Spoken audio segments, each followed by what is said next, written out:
Bapak Ibu kaum muslimin kaum muslimat jamaah salat zuhur yang dimuliakan Allah. Di zaman Nabi sallallahu alaihi wasallam ada dua orang pembesar Quraisy yang bersahabat, sangat akrab. Pertemanan mereka itu sangat dekat. Mereka adalah Uqbah bin Abi Mu'id dan Umayyah bin Khalaf. Yang menariknya, kedua-duanya ini belum beriman kepada Nabi sallallahu alaihi wasallam. Namun Umayyah bin Khalaf, namun Uqbah bin Mu'id meskipun belum beriman kepada Nabi, tapi termasuk dekat dengan Nabi. Sering hadir, sering berbicara dan sering berkomunikasi dengan Nabi sallallahu alaihi wasallam. Uqbah bin Abi Mu'id ini juga punya kebiasaan yang menarik. Setiap kali pulang dari perjalanan jauh, biasanya akan mengundang tokoh-tokoh Mekah untuk ke rumah beliau makan bersama. Suatu hari sepulang Uqbah bin Abi Mu'id dari perjalanan jauh, beliau mengundang tokoh-tokoh Mekah untuk makan bersama di rumahnya. Dan salah satu yang diundang adalah Nabi sallallahu alaihi wasallam. Ketika makanan sudah dihidangkan, Nabi berkata kepada Uqbah, "Wahai Uqbah, saya tidak akan memakan makanan yang engkau hidangkan sampai engkau mau bersyahadat." Maka Uqbah pun bersyahadat, mengucapkan kalimat asyhadu alla ilaha illallah wa asyhadu anna muhammadar rasulullah.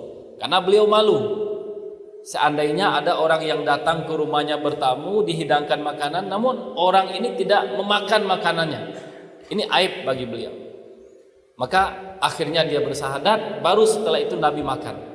Dan ketika peristiwa ini terjadi, Uqbah mengucapkan kalimat syahadat, teman akrabnya ketika itu kebetulan tidak di Mekah. Umayyah bin Khalaf lagi di luar Mekah. Ketika Umayyah bin Khalaf kembali ke Mekah, dia mendengar sahabatnya Uqbah sudah bersyahadat, sudah mengikuti Nabi Muhammad. Maka dia buru-buru mendatangi Uqbah. "Wahai Uqbah, saya mendengar engkau sudah masuk Islam. Saya dengar engkau sudah mengikuti agama Muhammad." Maka diceritakanlah detail peristiwanya oleh Uqbah. "Itu hanya karena saya malu. Malu saya kalau Muhammad tidak makan di rumah saya. Bukan dari hati saya," kata Uqbah. Kemudian kata Umayyah, "Saya tidak akan berteman dengan engkau sebelum engkau benar-benar membuktikan engkau benar-benar tidak masuk Islam. Saya ingin engkau meludahi wajah Muhammad," kata Umayyah. Maka Uqbah pun untuk membuktikan pertemanan dia dengan Umayyah, dia mendatangi Nabi. Ketika bertemu dengan Nabi, wajah Nabi diludahi oleh Uqbah. Nabi tidak balas ketika itu. Cuma Nabi mengatakan, "Wahai Uqbah, jika nanti ditakdirkan saya bertemu dengan engkau di luar Mekah, engkau akan saya bunuh," kata Nabi. Maka singkat cerita, Uqbah ini nanti meninggal pasca perang Badar karena dia menjadi salah seorang tawanan dan disuruh bunuh oleh Nabi. Sedangkan teman akrabnya Umayyah meninggal dalam perang Uhud. Terkait dengan persahabatan yang tidak baik antara Uqbah dan Umayyah ini, Allah abadikan dalam surat Al-Furqan ayat 27, ayat 28, ayat 29. Kata Allah dalam surat Al-Furqan ayat 27 sampai 29, "Wa yauma ya'addu zalimu ala yadayhi wa yaqulu ya laitani ittakhadtu ma'ar rasuli sabila." Ingatlah hari ketika orang-orang zalim menggigit jarinya sebagai penyesalan dan mengatakan, "Seandainya dahulu saya mengikuti jalan para rasul, mengambil jalan bersama para rasul. Ya wailata laitani takhaztu fulanan khalila." Betapa celakanya dan menyesalnya saya sekarang karena menjadikan si fulan sebagai teman saya. Laqad adallani ani dzikri ba'da izja'ani. Si fulan menyesatkan saya dari kebenaran Al-Qur'an setelah kebenaran itu datang kepada saya. Bapak Ibu kaum muslimin kaum muslimat jamaah salat zuhur yang dimuliakan Allah, ada setidaknya 3 pelajaran yang bisa kita ambil dari kisah ini. Pelajaran yang pertama, dalam kehidupan kita di dunia tidak ada sesuatu yang tetap dan tidak berubah. Semuanya tidak tetap dan bisa berubah. Dalam pepatah Arab dikatakan, dawamul hal minal muhal. Kondisi yang tetap itu adalah suatu yang mustahil. Maka kita menyaksikan dalam kehidupan kita di dunia, orang kuat tidak selamanya kuat. Orang yang lemah pun tidak akan selamanya lemah. Orang yang kaya pun tidak akan selamanya kaya. Orang miskin pun tidak akan selamanya miskin. Pejabat, presiden tidak selamanya jadi presiden. Akan ada yang jadi mantan presiden. Para menteri tidak selamanya jadi menteri. Akan ada yang jadi mantan menteri. Gubernur wali kota tidak selamanya jadi gubernur wali kota. Ada mantan gubernur, ada mantan wali kota. Ini yang kita sebut tadi dawamul hal minal muhal. Kondisi yang tetap itu suatu yang mustahil, pasti berubah. Maka karena sesuatu itu pasti berubah, sehebat apapun capaian kita, jangan pernah sombong. Jangan pernah merendahkan orang lain, karena itu sesuatu yang tidak tetap. Kita bisa bertanya kepada diri kita masing-masing sekarang. Di mana sekarang kerajaan-kerajaan yang mereka pernah berkuasa? Di Indonesia kita lihat. Di mana sekarang kerajaan Majapahit? Di mana sekarang kerajaan Sriwijaya? Di mana sekarang kerajaan Aceh Darussalam? Di mana sekarang kerajaan Ternate dan Tidore? Semuanya tidak ada lagi sekarang. Semuanya hanya jadi pelajaran dalam buku sejarah. Jika kita lihat lebih jauh, dahulu ada kerajaan Romawi yang begitu hebat. Sekarang juga tidak ada, hanya menjadi pelajaran di buku sejarah. Dulu ada kerajaan Persia yang juga begitu hebat, juga tidak ada lagi sekarang. Di Mesir dulu ada juga kerajaan yang begitu hebat, tidak ada lagi sekarang. Yang tinggal sekarang di Mesir cuma bangunan-bangunan piramid, kemudian ada mumi-mumi para raja. Itu semua sudah habis. Jika kerajaan atau suatu negara saja bisa punah, bisa hancur, apalagi itu hanya individu, apalagi itu hanya seseorang. Fir'aun yang pernah mengatakan saya adalah Tuhan yang paling tinggi, di mana dia sekarang? Allah tenggelamkan di Laut Merah, meninggal. Namrud ketika berdialog dengan Nabi Musa juga pernah mengatakan saya bisa menghidupkan, saya bisa mematikan. Akhirnya Namrud juga meninggal dunia. Dalam sejarah Islam kita mengenal Harun ar-Rasyid. Di masa beliau dinasti Abbasiyah begitu berjaya. Sampai-sampai Harun ar-Rasyid pernah mengatakan seperti ini, wahai awan, turunkanlah hujan dimanapun yang engkau inginkan, karena hasil-hasil yang keluar dari bumi itu semuanya nanti akan diantarkan ke kerajaan saya. Sekarang Harun ar-Rasyid juga tidak ada. Maka di sini mengajarkan kepada kita dawamul hal minal muhal. Tidak ada hal yang tetap, semuanya bisa berubah. Jika seandainya jabatan itu bisa tetap bagi orang-orang sebelum kita, tentu jabatan kita bisa tetap. Namun buktinya tidak ada orang dahulu yang jabatannya tetap pada dia.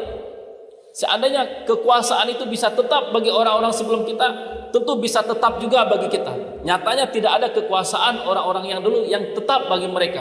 Semuanya bisa berubah. Maka tidak ada orang yang selalu berada di atas.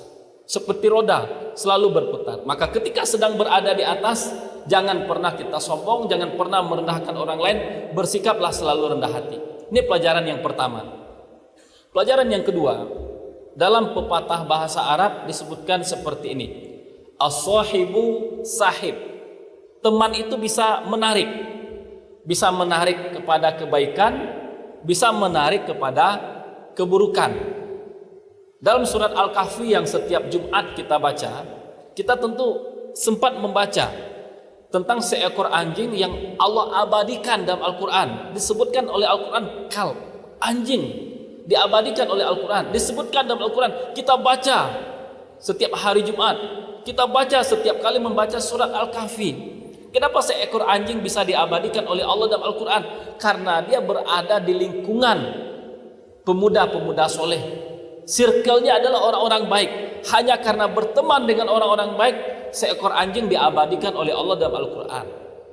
Sebaliknya, dalam kisah yang kita sebutkan tadi, sebab turun surat Al-Furqan ayat 27, 28, 29, Uqbah dan Umayyah. Umayyah ini seorang teman yang jelek, seorang teman yang buruk, seorang teman yang mencelakakan temannya, seorang teman yang mengajak temannya melakukan perilaku tercela, meminta temannya untuk meludahi wajah Nabi, perilaku yang sangat tercela. Akhirnya apa yang terjadi? Temannya ini menyesal nanti sampai di akhirat. Betapa menyesalnya saya, seandainya dahulu, kata Uqbah, saya tidak berteman dengan Umayyah.